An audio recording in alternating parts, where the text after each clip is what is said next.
Hi, this is one of a series of videos organised by Quench Arts as part of their Bitesize training. They are introductions to various aspects of being a music leader. This one's about the music leader code of conduct, the associated notes, the actual code of conduct itself, which go into more detail. So the code of conduct's been around decades, couple of decades I think. At least I remember helping set it up in the first place, and the Sound Sense and the Musicians Union and Youth Music all refer to it, and some other organisations as well, and it helps outline the real basics of being a good and safe music leader. And what I'm going to do, I'm not going to repeat everything in the code of conduct. I'm going to leave you to look at that for yourself. But there's one or two phrases that strike me as a little bit vague that I'm just going to pick up, and this is in the notes as well.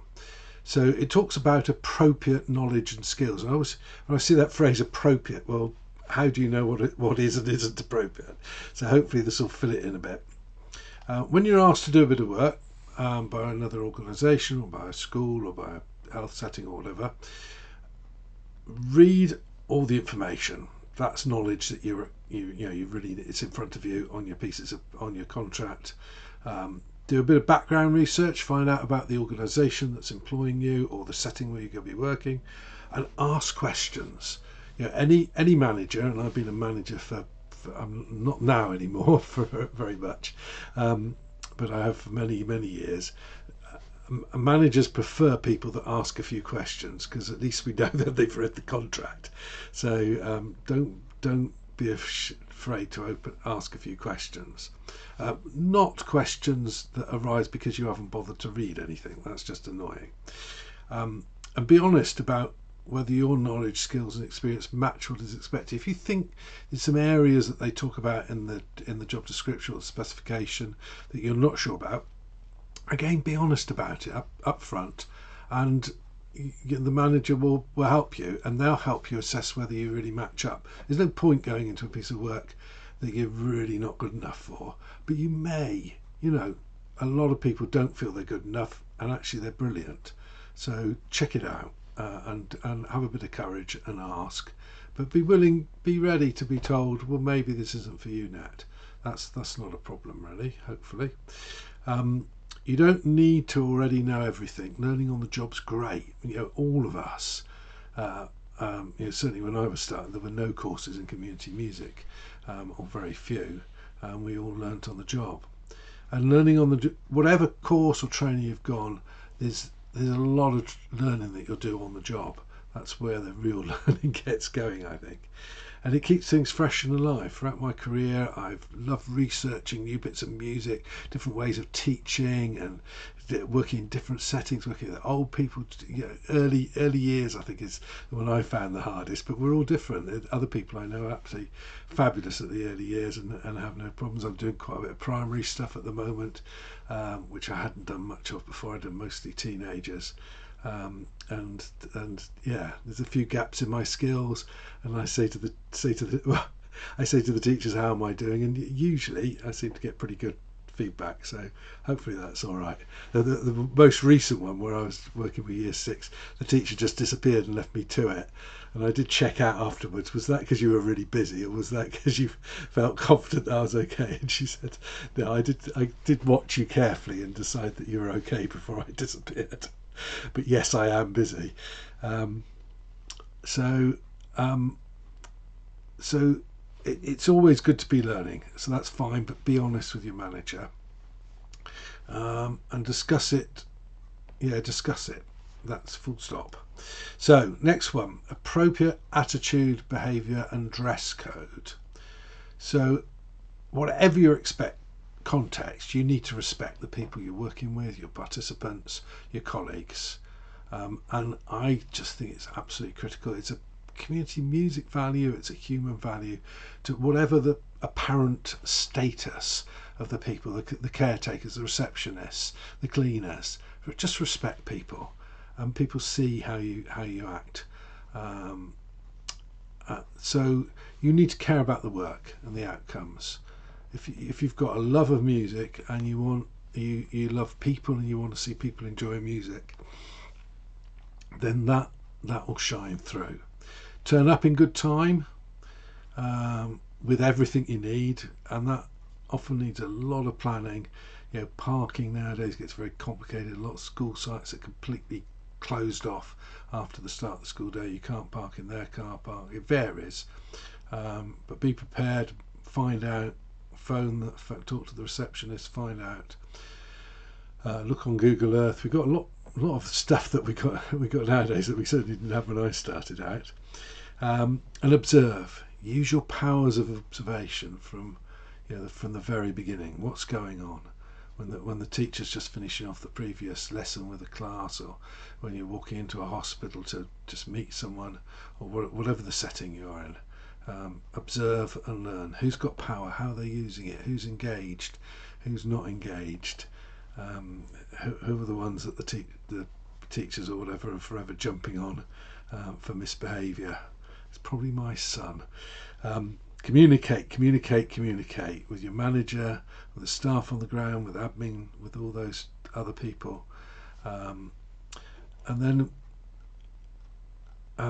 appropriate behaviour, I think, will come out of an attitude of respect. But there are specifics. There's stuff about safeguarding, and there's a whole load of other notes, and that's covered in other things. Your language needs to be adjusted to your context. My first main work was in a youth centre with 16 to 25-year-olds, and there was language that was used there that I don't think I'd quite come across before, some of it, and it was just normal. It was a term of affection to come in with a string of abuse by some of the participants, the people that used the youth project.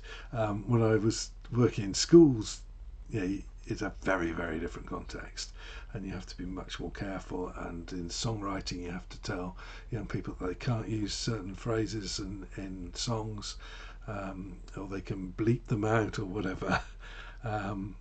It's different, and check it out. If you're not sure, check with the teachers, ask. And then what you wear. So obviously never dress in a way that could be interpreted as sexually provocative, and there's cultural elements of that as well. So check it out with other people.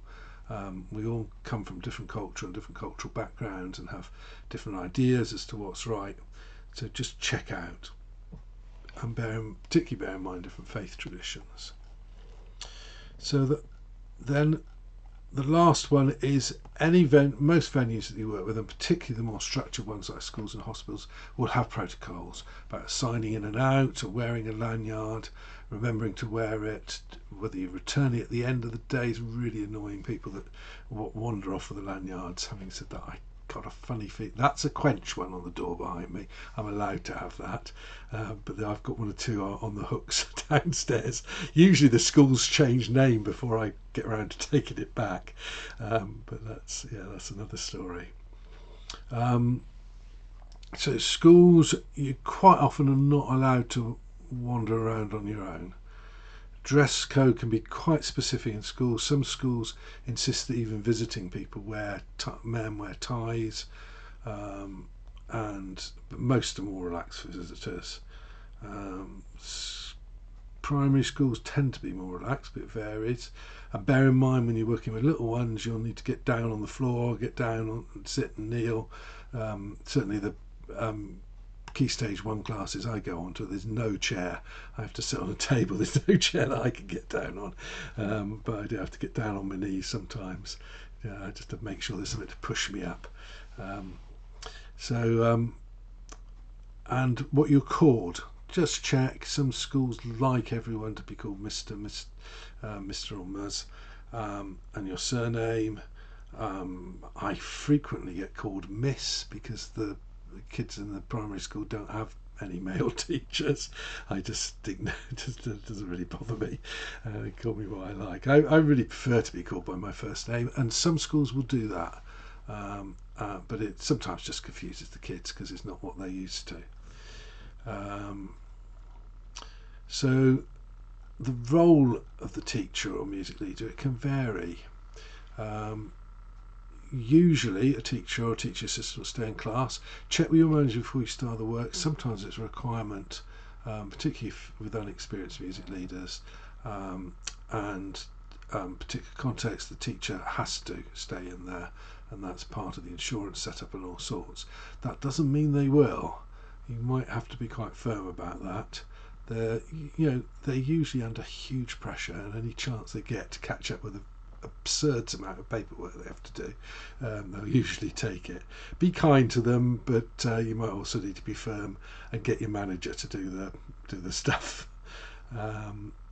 And yeah, make sure you're prepared for that if it does happen.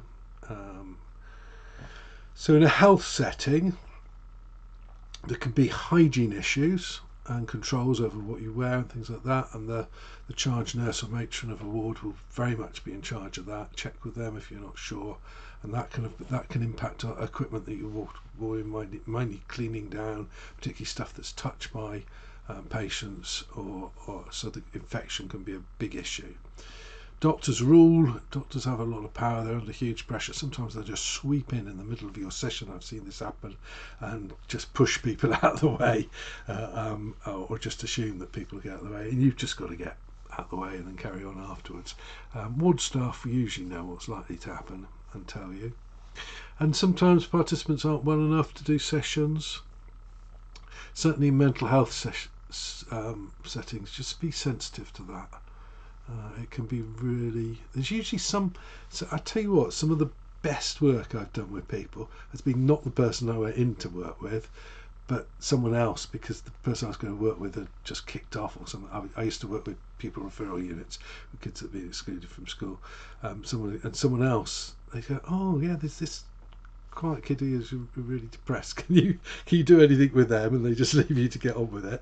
And amazing things have happened sometimes. Don't be put into something you're uncomfortable with. Obviously, when I was doing that, I was very, very experienced. So just be a bit cautious. And then prison settings, security is paramount, and there'll be huge restrictions on what you take in and time delays. It depends on the security level of the prison, but it can take nearly as long to get in and out as it does to actually run the session. Also on the code of practice is be safe and responsible, and there's separate notes on health and safety. There's stuff on risk assessments, there's ones on safeguarding and self-employment, and the need for you to have insurance. So I won't go into that any further. Hope that's useful. There's more of these.